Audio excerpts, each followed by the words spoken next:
Hello ಎಲ್ರಿಗೂ ನಮಸ್ಕಾರ. ನಾನು ನಿಮ್ಮ ಪ್ರೀತಿಯ ಗೀತಾ ಬಸವರಾಜು. ನಿಮ್ಮೆಲ್ರಿಗೂ ಒಂದು ಗುಡ್ ನ್ಯೂಸ್ ಏನಂತ ಹೇಳಬೇಕಂತಂದರೆ, ನಮ್ಮ ಸರ್ಕಾರಿ ಶಾಲೆಗೆ ಅಡ್ಮಿಷನ್ ಆಗೋದಕ್ಕೆ, ಅಂದರೆ ಸರ್ಕಾರಿ ಶಾಲೆನೇ ಆಗಿರ್ಬೋದು, ಯಾವುದೇ ಶಾಲೆಗಳಲ್ಲಾಗಿರ್ಬೋದು, 1ನೇ ತರಗತಿಗೆ ಮಗು ದಾಖಲಾಗಬೇಕು ಅಂತಂದರೆ 6 ವರ್ಷ ಕಂಪ್ಲೀಟ್ ಆಗಿರಬೇಕು ಅನ್ನೋ ಒಂದು ಸರ್ಕಾರದ ಅಧಿಸೂಚನೆ ಇತ್ತು. ಆದರೆ ಎಲ್ಲ ಪೋಷಕರಿಗೆ ಅದೇನಾಗಿತ್ತು, 6 ವರ್ಷ ಕಂಪ್ಲೀಟ್ ಆಗಬೇಕಲ್ಲ ಅಂತ ಯೋಚನೆ ಮಾಡ್ತಿದ್ರು. ಆದರೆ ಈಗ ಒಂದು ಗುಡ್ ನ್ಯೂಸ್ ಅಂದರೆ, ಹೊಸ ಸಂಗತಿ, ಸರ್ಕಾರದ ಆದೇಶ ಹೊಸದಾಗಿ ಏನು ಬಂದಿದೆ ಅಂದರೆ, 5 ವರ್ಷ 10 ತಿಂಗಳು ತುಂಬಿರ್ತಕ್ಕಂಥ ಎಲ್ಲ ಮಕ್ಕಳನ್ನು 1ನೇ ತರಗತಿಗೆ ದಾಖಲು ಮಾಡ್ಕೋಬೋದು. ಹಾಗೆ ಕರ್ನಾಟಕ ರಾಜ್ಯ ಸರ್ಕಾರವು ಸರ್ಕಾರಿ ಶಾಲಾ ಮಕ್ಕಳಿಗಾಗಿ ಹಾಗೆ ಸರ್ಕಾರಿ ಶಾಲೆಗಳ ಒಂದು ಸಬಲೀಕರಣಕ್ಕೋಸ್ಕರ 8 ಗ್ಯಾರಂಟಿ ಯೋಜನೆಗಳನ್ನು ಜಾರಿಗೆ ತಂದಿದೆ. ಬನ್ನಿ ನೋಡೋಣ ಆ 8 ಗ್ಯಾರಂಟಿ ಯೋಜನೆಗಳು ಯಾವ್ಯಾವು ಅಂತ. ಅದರಲ್ಲಿ ಮೊದಲನೇ ಯೋಜನೆ ಬಂದು ಉಚಿತ ಬಸ್ ವ್ಯವಸ್ಥೆ. ಈ ಉಚಿತ ಬಸ್ ವ್ಯವಸ್ಥೆ ಯಾರಿಗಿರುತ್ತೆ ಅಂತಂದರೆ, KPS ಶಾಲೆಗಳಲ್ಲಿ ಅಭ್ಯಾಸ ಮಾಡ್ತಾ ಇರ್ತಕ್ಕಂಥ, ಅಂದರೆ ಕರ್ನಾಟಕ ಪಬ್ಲಿಕ್ ಶಾಲೆಗಳಲ್ಲಿ ಅಭ್ಯಾಸ ಮಾಡ್ತಾ ಇರ್ತಕ್ಕಂಥ ಮಕ್ಕಳಿಗೆ ಉಚಿತ ಸಾರಿಗೆ ವ್ಯವಸ್ಥೆ ಇರುತ್ತೆ. ಇದನ್ನು ಸದುಪಯೋಗ ಪಡಿಸ್ಕೊಳ್ಳಿ. ಇದು ಸರ್ಕಾರದ ಮೊದಲನೇ ಒಂದು ಗ್ಯಾರಂಟಿ ಯೋಜನೆ ಅಂತ ಹೇಳ್ಬೋದು. ಹಾಗೆ ಎರಡನೇದು ನೋಡಿದಾಗ, ಪೋಷಕರ ಆಶಯದಂತೆ ಬೋಧನಾ ಮಾಧ್ಯಮ ಉತ್ತಮಗೊಳಿಸಿದ್ದಾರೆ. ಅಂದರೆ ಕನ್ನಡ ಮಾಧ್ಯಮದಲ್ಲಿ ಮಾತ್ರ ಅಲ್ಲ, ಆಂಗ್ಲ ಮಾಧ್ಯಮದಲ್ಲೂ ಸಹ ಸರ್ಕಾರಿ ಶಾಲೆಗಳಲ್ಲಿ ಈಗ ಬೋಧನೆ ನಡೆಯುತ್ತೆ. ಅಂದರೆ ಇಂಗ್ಲೀಷ್ ಮೀಡಿಯಮನ್ನು ಈಗ ಅಳವಡಿಸ್ಕೊಂಡಿದ್ದಾರೆ. ಈ ಇಂಗ್ಲೀಷ್ ಮೀಡಿಯಮನ್ನು ಹಾಗೆ ಸ್ಟಾರ್ಟ್ ಮಾಡ್ತಿಲ್ಲ, ಅದಕ್ಕೆ ತಕ್ಕಂತೆ ಶಿಕ್ಷಕರಿಗೆ ಉತ್ತಮವಾದ ತರಬೇತಿಯನ್ನು ಕೊಟ್ಟು ಇಂಗ್ಲೀಷ್ ಮಾಧ್ಯಮವನ್ನು ಪ್ರಾರಂಭಿಸಿದ್ದಾರೆ. ಹಾಗೆ ಮೂರನೇ ಒಂದು ಗ್ಯಾರಂಟಿ ಯೋಜನೆಯನ್ನು ನೋಡಿದಾಗ ಡಿಜಿಟಲ್ ಶಿಕ್ಷಣ. ಈಗೆಲ್ಲ ಕಡೆ ಡಿಜಿಟಲ್ ಅಂದರೆ ಕಂಪ್ಯೂಟರೈಸೇಷನ್ ಆಗಿದೆ. ಅಂದರೆ ಎಲ್ಲ ಕಡೆಯೂ ಸಹ, ಎಲ್ಲ ಇದರಲ್ಲೂ ಇಲಾಖೆಗಳಲ್ಲಿಯೂ ಸಹ ಕಂಪ್ಯೂಟರ್ನ ಅವಶ್ಯಕತೆ ಇದ್ದೇ ಇದೆ.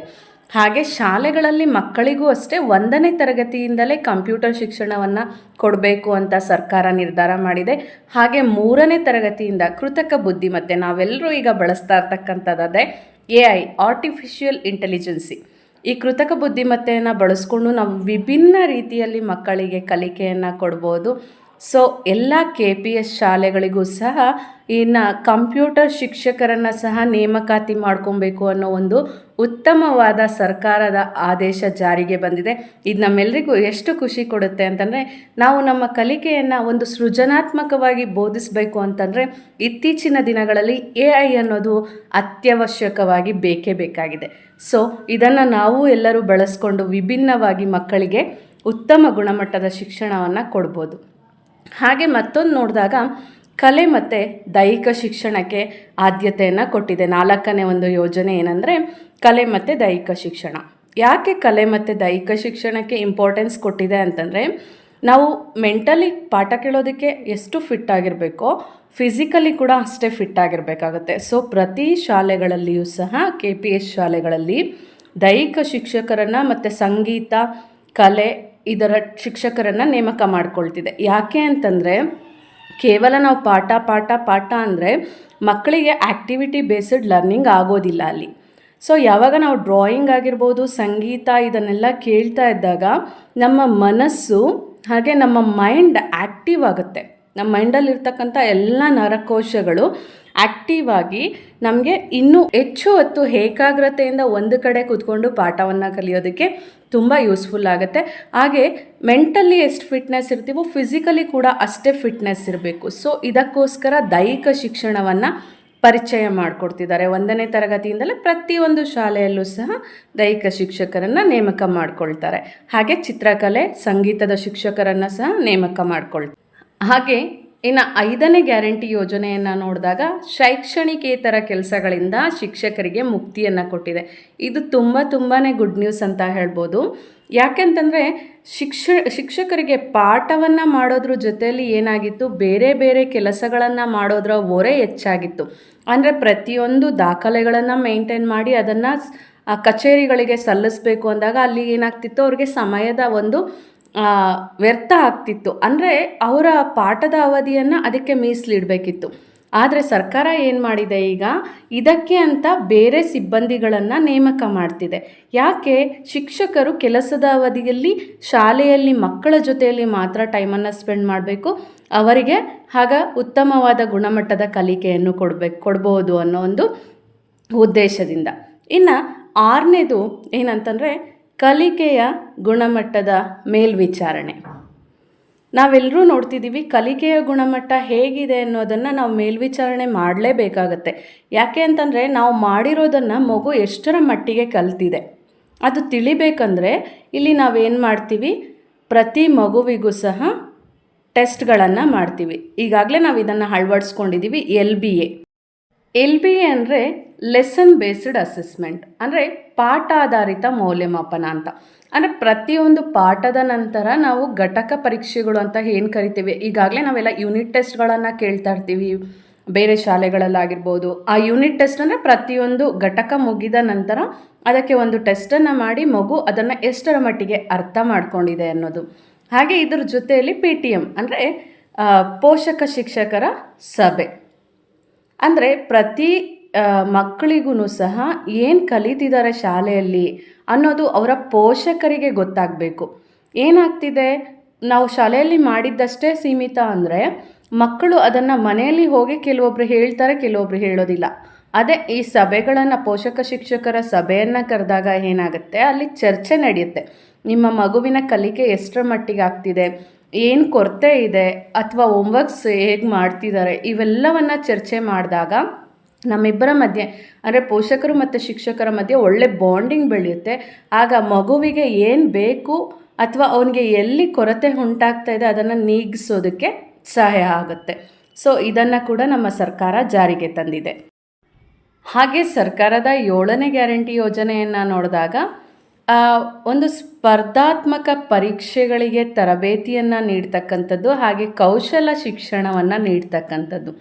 ನೋಡಿ ಎಷ್ಟು ಉತ್ತಮವಾಗಿದೆ ಅಂದರೆ 6ನೇ ತರಗತಿಯಿಂದಲೇ ಮಕ್ಕಳಿಗೆ ಒಂದು ಕೌಶಲ ಶಿಕ್ಷಣದ ತರಬೇತಿ ಹಾಗೆ ಸ್ಪರ್ಧಾತ್ಮಕ ಪರೀಕ್ಷೆಗಳಿಗೆ ತರಬೇತಿಯನ್ನು ಕೊಡ್ತಿದೆ ಅಂತಂದರೆ ಬಹಳ ಅದೃಷ್ಟವಂತರು ನಮ್ಮ ಮಕ್ಕಳು ಅಂತಲೇ ಹೇಳ್ಬೋದು.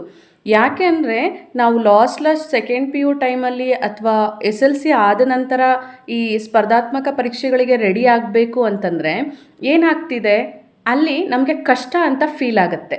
ಯಾಕೆ? ನಮಗೆ ಅದು ಒಂದು ಹೊಸ ಕಲಿಕೆ ಆಗಿರುತ್ತೆ. ನೀಟ್ ಕೋಚಿಂಗ್ಸ್ ಆಗಿರ್ಬೋದು ಅಥವಾ ಬೇರೆ ಬೇರೆ ಕೋಚಿಂಗ್ಸ್ ಆಗಿರ್ಬೋದು. ಅದನ್ನೇ ನಾವು 6ನೇ ತರಗತಿಯಿಂದಲೇ ಕಲಿತಾಗ ನಮಗೆ ಅದು ಒಂದು ಈಸಿ, ಒಂದು ಇದರಲ್ಲಿ ಸಬ್ಜೆಕ್ಟಲ್ಲಿ ಅದು ಕೂಡ ಒಂದು ಭಾಗ ಅಂತ ಕಲ್ತ್ಬಿಡ್ತೀವಿ. ಸೊ ಆವಾಗ ನಮಗೆ ಅದು ಕಷ್ಟ ಅಂತ ಫೀಲ್ ಆಗೋದಿಲ್ಲ. ಅದಕ್ಕೂ ಒಂದು ಉತ್ತಮವಾದ ವೇದಿಕೆಯನ್ನು ಒದಗಿಸಿದೆ. ಅಂದರೆ 6ನೇ ತರಗತಿಯಿಂದಲೇ ನಮ್ಮ ಮಕ್ಕಳನ್ನು ಕಾಂಪಿಟೇಟಿವ್ ಎಕ್ಸಾಮ್ಸ್ಗೆ ರೆಡಿ ಮಾಡುವಂಥ ಲೆವೆಲಲ್ಲಿ ಸರ್ಕಾರ ಯೋಜನೆಯನ್ನು ತಂದಿದೆ. ಹಾಗೆ ಕೌಶಲ ಶಿಕ್ಷಣ ಅಂದರೆ ಕೆಲವೊಂದು ಕರಕುಶಲತೆ ಇರುತ್ತೆ ಮಕ್ಕಳಲ್ಲಿ, ಅದನ್ನು ಗಮನಿಸಿ ಅವ್ರಿಗೆ ಏನು ಬೇಕು, ಅವ್ರಿಗೆ ಯಾವುದ್ರಲ್ಲಿ ಇಂಟ್ರೆಸ್ಟ್ ಇದೆ ಅದನ್ನು ಕಲಿಯೋದಕ್ಕೆ ಒಂದು ಚಾಯ್ಸನ್ನು ಕೊಟ್ಟಿದೆ ಸರ್ಕಾರ. ಹಾಗೆ ಇನ್ನು ಕೊನೆಯದಾಗಿ 8ನೇ ಯೋಜನೆ ಅಂದರೆ ಉತ್ತಮವಾದ ಮೂಲಭೂತ ಸೌಕರ್ಯಗಳು. ಏನು ಮೂಲಭೂತ ಸೌಕರ್ಯ ಅಂದರೆ ಒಂದು ಉತ್ತಮವಾದ ಶಾಲಾ ಕಟ್ಟಡ ಹೇಗಿರುತ್ತೆ ಅಂದರೆ ಅಟ್ರ್ಯಾಕ್ಟಿವ್ ಆಗಿ ತುಂಬ ಸುಸಜ್ಜಿತವಾಗಿ ಇರೋವಂಥ ಶಾಲಾ ಕಟ್ಟಡಗಳನ್ನು ಕೊಡ್ತಾ ಇದೆ. ಅದರ ಜೊತೆಗೆ ಡಿಜಿಟಲ್ ಶಿಕ್ಷಣವನ್ನು, ಸ್ಮಾರ್ಟ್ ಕ್ಲಾಸ್ಗಳನ್ನು ಕೊಡ್ತಾ ಇದೆ. ಅಂದರೆ ಸರ್ಕಾರಿ ಶಾಲೆಗಳು ಯಾವ ರೀತಿ ತಯಾರಾಗಿದೆ ಅಂದರೆ ನಾವು ಯಾವುದೇ ಖಾಸಗಿ ಶಾಲೆಗಳಿಗಿಂತ ಕಡಿಮೆ ಇಲ್ಲ ಅನ್ನೋ ರೀತಿಯಲ್ಲಿ ಏನೆಲ್ಲ ನಮ್ಮ ಮಕ್ಕಳಿಗೆ ಬೇಕೋ ಅದನ್ನೆಲ್ಲ ಈ 8 ಗ್ಯಾರಂಟಿ ಯೋಜನೆ ಅಡಿಯಲ್ಲಿ ನಮ್ಮ ರಾಜ್ಯ ಸರ್ಕಾರ ಸರ್ಕಾರಿ ಶಾಲಾ ಮಕ್ಕಳಿಗೋಸ್ಕರ ಜಾರಿಗೆ ತಂದಿದೆ.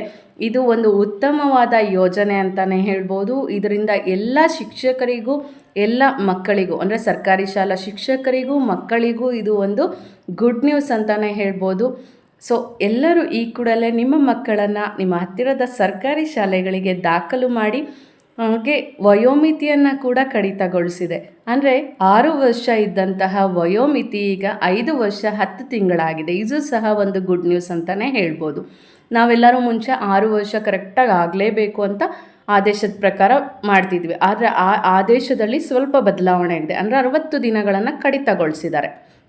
ಸೊ ಕೆಲವ್ರದ್ದು 1 ಅಥವಾ 1.5 ತಿಂಗಳು ವ್ಯತ್ಯಾಸ ಬರ್ತಿತ್ತು. ಅಂಥವ್ರಿಗೆ ಈಗ ಇದು ತುಂಬಾ ಅನುಕೂಲ ಅಂತ ಹೇಳ್ಬೋದು. ಸೊ ಈ ಎಲ್ಲ ಫೆಸಿಲಿಟೀಸನ್ನು ಬಳಸ್ಕೊಳ್ಳಿ. ಇದ್ರ ಜೊತೆಗೆ ನಾನು ಈಗಾಗಲೇ ಹಳೆ ವೀಡಿಯೋಸಲ್ಲಿ ಹೇಳಿದ್ದೀನಿ, ಉಚಿತ ಪಠ್ಯಪುಸ್ತಕ, ಉಚಿತ ಸಮವಸ್ತ್ರ, ಶೂಸು, ಹಾಗೆ ಇನ್ನೂ ಬೇರೆ ಬೇರೆ ರೀತಿಯಲ್ಲಿ ಮಧ್ಯಾಹ್ನದ ಬಿಸಿ ಊಟ ಯೋಜನೆ, ಅದರಲ್ಲಿ ಪೌಷ್ಟಿಕಯುತ ಆಹಾರ, ಹಾಲು, ಈ ಎಲ್ಲವೂ ಸಹ ಸಿಗ್ತಾ ಇದೆ ನಮ್ಮ ಸರ್ಕಾರಿ ಶಾಲೆಗಳಲ್ಲಿ. Thank you. ಈ ಎಲ್ಲ ಸದುಪಯೋಗಗಳನ್ನು ಬಳಸ್ಕೊಳ್ಳಿ. ಸರ್ಕಾರಿ ಶಾಲೆಗೆ ನಿಮ್ಮ ಮಕ್ಕಳನ್ನು ದಾಖಲು ಮಾಡಿ. ಧನ್ಯವಾದಗಳು.